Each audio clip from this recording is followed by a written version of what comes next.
असंही मला म्हणायचं नाही, पण थोडीशी जी काय 2 वर्षांनंतरची 2 वेळानंतरची नाराजी असते ती नाराजी निश्चितपणे दिसली। जिथे मोदींना आव्हान देऊ शकणारे फोर्सेस होते तिथे महाराष्ट्रासारख्या ठिकाणी ती खरोखर मोठ्या प्रमाणात ग्राउंडवर फिरताना पण दिसली।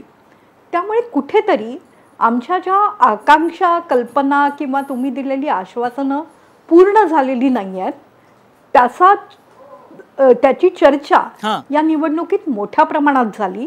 ती अग्रेरियन क्रायसिस म्हणजे शेतीतलं संकट या निमित्ताने पण झाली, पण त्याच वेळेला मोदींच्या काळात ज्या अचीवमेंट्स झाल्या त्याची मला असं वाटतं की राहिलेली किंवा पूर्ण न झालेली स्वप्न आणि दाखवलं गेलेलं नवभारताचं स्वप्न अशा रीतीची ही लढाई आहे। नेहरू यांनीच एकमेव विक्रम केलेला आहे भारतामध्ये। त्यावेळेचं राजकीय वातावरण पण वेगळं होतं। पंडित जवाहरलाल नेहरू हे अत्यंत मोठी एक टॉवरिंग पर्सनॅलिटी होते। त्यानंतर पुन्हा हा विक्रम कोणाला करता आला आहे का हे आपल्याला 4 जूनच्या निकालांनंतर कळेल, पण मोदींच्या नेतृत्वाचा जो करिश्मा होता तो काही प्रमाणात कमी झाला आणि ते स्वाभाविक आहे। जेव्हा पर्याय उत्तम रीतीने समोर येऊ शकतात किंवा तसं नरेटिव्ह चालवलं जातं त्यावेळेला एक काहीतरी वेगळा विचार करायची संधी लोकांसमोर आली असा विचार निश्चितपणे होऊ शकतो।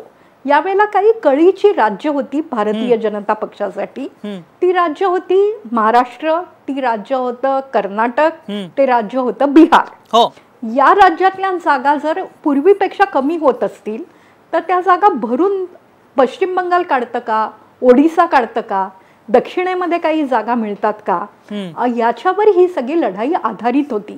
कारण मोदींनी उत्तरेतल्या हिंदी भाषिक राज्यांमध्ये जी कामगिरी 2019ला केली होती त्याच्या वरती जाणं शक्यच नव्हतं। म्हणजे 100% यश मिळाल्यानंतर त्यानंतर मुलांना काय मिळणार? ते काय 10वीच्या परीक्षेत तुम्ही कथ्थकही शिकलात म्हणून 102 गुण झाले असं होऊ शकत नाही। त्यामुळे कुठेतरी हे यश काही राज्यांमध्ये झाकोळलं जाणार होतं, काही राज्यांमध्ये वेगळे पर्याय आले होते, पण ते बॅलन्स करणारे फॅक्टर्स बाकी राज्यामध्ये अस्तित्वात आहेत का याचीच ती लढाई आहे। आणि हेच देशामध्ये राज्य कोणाचं हे ठरवणार आहे। मी पुन्हा सांगते, एक्झिट पोलच्या पद्धती किंवा एक्झिट पोल कशा पद्धतीने केले गेले आहेत हे आपल्याला माहित नाहीये। पण मॅम तुम्ही आता जे सगळे मुद्दे मांडले त्या अनुषंगानेच हा प्रश्न आहे की मग जरी लोकप्रियता मोदींची कमी झाली असली किंवा ज्या पद्धतीत तुम्ही आता म्हटलं त्या अनुषंगाने मग अल्टरनेटिव्ह काय, तो प्रश्न आहेच ना, का त्याला काहीच अल्टरनेटिव्ह नाहीये देशात आणि म्हणून आता मोदींना आपण पंतप्रधान करायचं असा काही डोक्यात विचार आहे मतदारांच्या? या एक्झिट पोल नुसार तसं काही चित्र निर्माण झालं? मला माझं जे म्हणणं होतं ते मी अजून 2 वाक्य ऍड करून स्पष्ट करू इच्छिन। माझं असं मत आहे की मोदींची लोकप्रियता गेल्या 2 निवडणुकीमध्ये 3-3 टक्क्यांनी वाढत होती। ती लोकप्रियता आता त्या टक्क्यांनी वाढताना दिसत नाही, पण स्टॅटिक पॉप्युलॅरिटी मोदींना अजूनही आहे। मोदी नाहीतर कोण, पर्याय आहे का या विचारावरच ही निवडणूक जनतेने लढली। आणि मग तो पर्याय जर मला सध्या वाटत नसेल तर मग कदाचित मोदींना पुन्हा मतदान करण्याचा कल असू शकेल।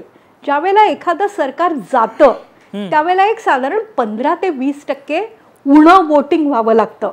तसं भारतीय जनता पक्षाला होणार आहे का याबाबत माझ्या मनात अजून तरी शंका आहे। आणि मोदींची लाट वगैरे नाही, पण मोदीच या देशाचे एक नेत्यात असा जर प्रवाह असेल तर निकाल हे पुन्हा भाजप अनुकूल लागू शकतात। तसे कदाचित ते लागतील असं मला अजूनही वाटतंय। एक्झिट पोल आपण जे काय दाखवतो, विशेषतः प्रदीप गुप्ता काय दाखवत असतील ते बघितल्याशिवाय एक्झिट पोल बद्दल बोलणं मला आत्ता या स्थितीत फार उचित वाटत नाही। कारण याची मेथडॉलॉजी काय आहे, सॅम्पल साईज काय आहे, सर्वे केव्हा केले गेले हे माहिती नाही आणि भारतात एक्झिट पोल खरे ठरतातच असा आजवरचा अनुभव नाही। ठीक आहे। आत्ताच्या क्षणाची एक महत्त्वाची बातमी आपण बघूयात आणि पुन्हा एकदा चर्चेकडे वळूयात। एबीपी सी वोटरनुसार महायुतीला महाराष्ट्रामध्ये 24 जागा मिळताना पाहायला मिळतात, तर भाजपला त्यातल्या 17 जागा मिळण्याचा अंदाज आहे। शिंदे गटाला 5 जागा मिळण्याचा अंदाज व्यक्त केला जातोय या एक्झिट पोलनुसार. अजित गटाला 1च जागा मिळण्याचा अंदाज. आता ती 1 जागा नेमकी कोणती हाच मोठा प्रश्न असेल.